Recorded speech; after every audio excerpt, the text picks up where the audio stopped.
I'd like to invite Azmat Danuli up from Salik Productions.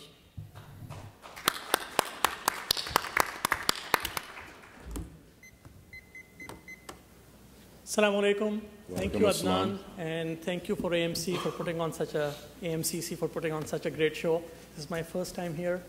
Impressed by the quality of people I've met. The bios of people on the panel is amazing, and hopefully I would want to repeat some of that through the business idea that I'm going to share today.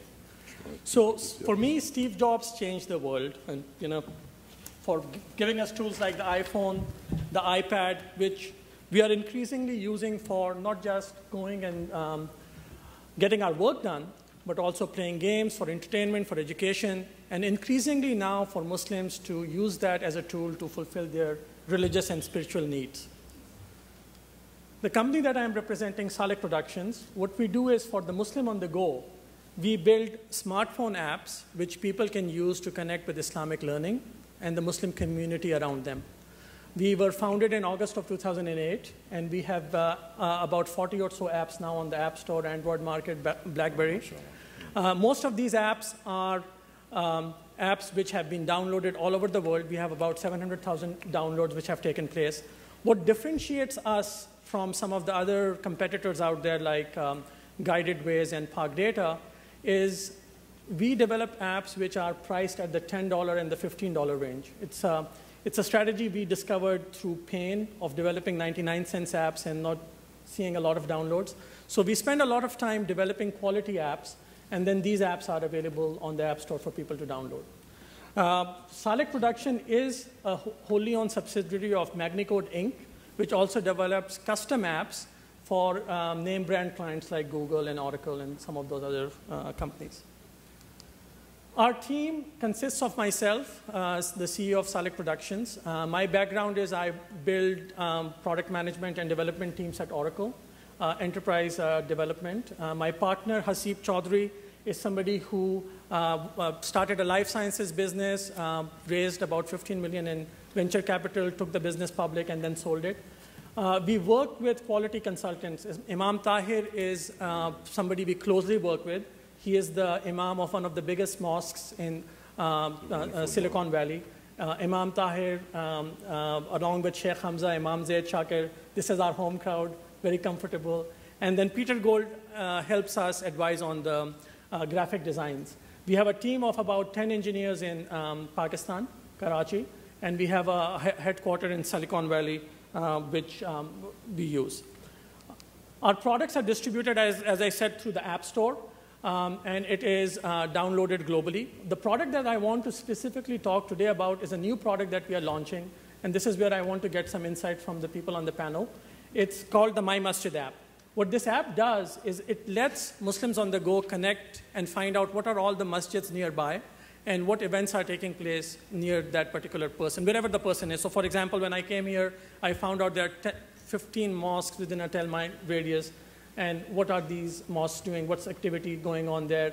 We plan to also make it available such that communities can post at this through this platform. We have had about 20,000 downloads of this app since its launch 4 months ago. And currently, we have about 90 of 3,500 mosques signed up to actually use it as a platform. It's a free service to them. There's an uphill battle, and I'll talk about the challenges through the 4 minutes that we have. But some of the challenges are on, on data collection, user adoption.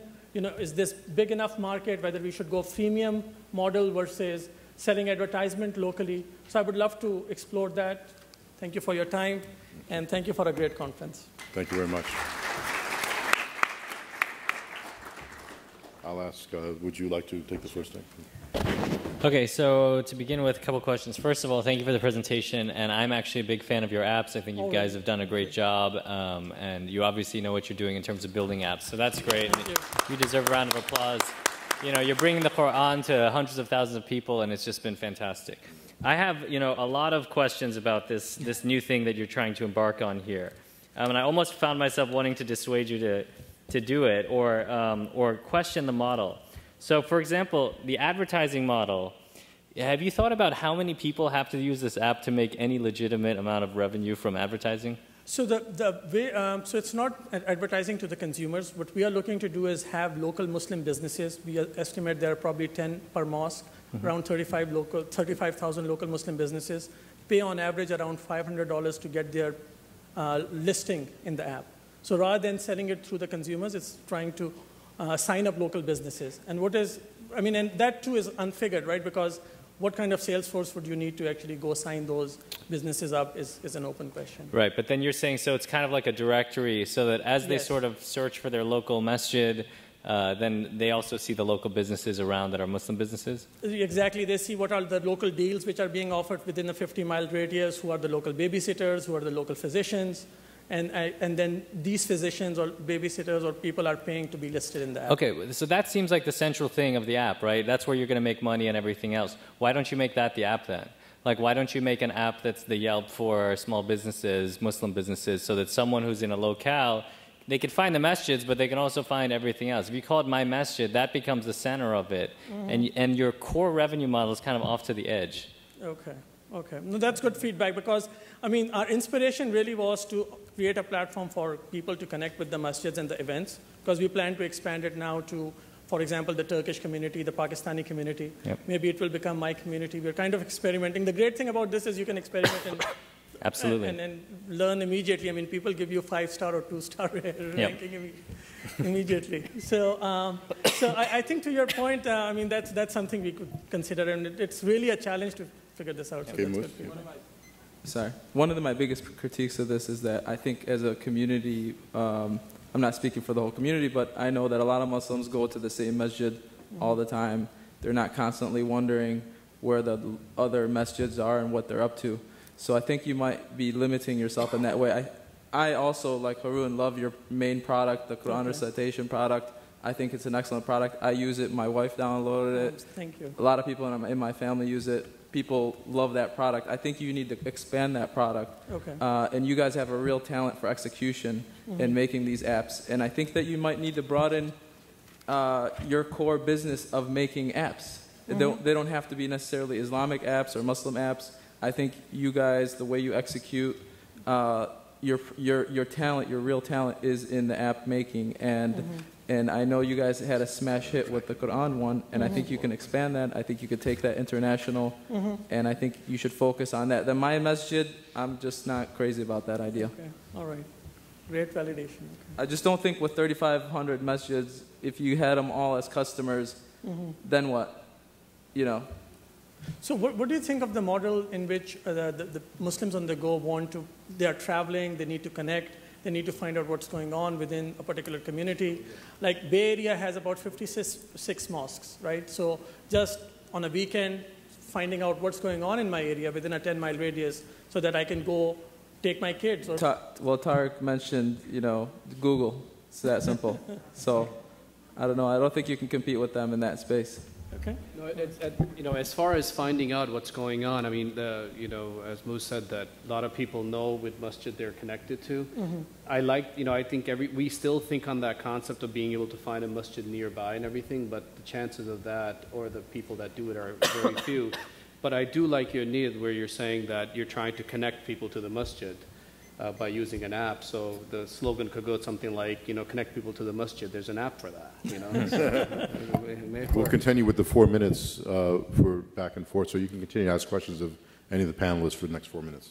So let me jump in and get in on that a little bit. If you really do want to service the masjid, there's another way to do it, which is if you create an app that every masjid could kind of have their own app that they use to facilitate their own community, they can bring donations to it, they can sell advertising into it, and it becomes kind of a hub for the masjid. That's the thing. People are tied to their masjid. The market for people looking for a masjid is extremely small, right? But maybe there's a large enough, and there's a question if 3,500 is enough, but that's actually something that would be useful for the masjid. Will you charge the masjid for that? Or yes, I think you would charge them a subscription fee, a licensing fee to use that. And hopefully the amount they would get in donations and everything else would much more than offset it. They could do push notifications when they have events coming up so they could bring people to the masjid. If they're doing a donation drive, they could push out, and it becomes a way to keep in touch with the people who are there. Okay. it's an idea. I was going to dovetail exactly what Harun just said. I mean, I think that's where really the value add is. Also, you have a lot of masjids that are trying to engage with their own communities and are not finding themselves very effective at doing it. Your app, it could be a solution to that. It could also, in terms of sponsorship, you could create a model around it where it's also a revenue model that goes back to the masjid. And by the way, I'm extremely impressed with your app, with Imam Tahir, who I told you I was with in Turkey at the Rehla this summer. You have an amazing group of ulama involved with you, so alhamdulillah, wish you much success. No, we still have a couple minutes. And I think, as much as you want to give back to the community, the greater give you could give is by being very successful. So if you have this talent, why not become a great app company and build apps, as somebody suggested here that I think Harun was the one who suggested that, go after that market and then build a very successful company, and then inshallah you will benefit the community anyway. And I know most people use your apps and everything, but so the talent is there. So focus that way. You don't necessarily need to create an app for them, because I really don't think the sophistication exists within the masjids to able to manage the content and everything. A lot of masjid websites, it'll say Eid Mubarak until next Eid. So realistically, we shouldn't expect that. What you should do is actually go and build a great company. And once you build a great company, you'll automatically give, and you already give. And just imagine, once you build a great company, how much more you will give if you're giving so much without getting anything in return. So, alhamdulillah. May Allah subhanahu wa ta'ala bless you. Thank you. Any other comments from the panelists, or any other questions you have with the panelists? I just want to find out if is 200,000 engaged users good enough for like your companies to use it as a channel to advertise? For me, it wouldn't be, but I'll let the expert answer. For advertising, it's an extremely small number. I mean, you need tens of millions of eyeballs, I think, for a compelling advertising opportunity. But it all depends. I mean, guidance is here. Those may be the perfect guidance clients. It all depends. You have to filter those to say, who are these? Okay, these are people that are regularly reading Quran and regularly going to the masjid. So they may be worth $10 a hit. So I think you just got to vet it out to see who are these people. So I wouldn't say you need millions of them. Sometimes you need 100,000 of very focused people who are very committed to something, and that's who they want to go after. So I think there's value in 10. A long time ago, we used to have, cards with customers on it, and we used to have 20 customers, and they were ideal, and we used to send mail to them. But now with email, we think we need millions. No, it all depends on what the quality is. Okay, great. Okay, what we'll do is we'll have 1 minute of concluding remarks by each of the two panelists. So I think there's resounding agreement that you're doing something really well already, and we think you should double down on that and continue to go after those opportunities. I think, look, you made $1 million. Getting to $1 million business is a huge achievement. There's that 99% of businesses never get there. So that's huge, right? And now you need to think, I'll tell you the same thing. Now you need to think about, okay, how do you add another 0 to that, right? How do you get to 10? And maybe right now, I don't know how much you're marketing. Have you tried marketing your actual Quran product? It's a really great product. It has high ratings. Everyone likes it. Can you market it and accelerate the growth of those products that you have? I know you guys do a good job playing with pricing and doing sales and stuff like that, so that works. But how can you expand that, and then what else are people looking for? And I think I would agree with everyone, the doubling down approach works here. Okay, awesome.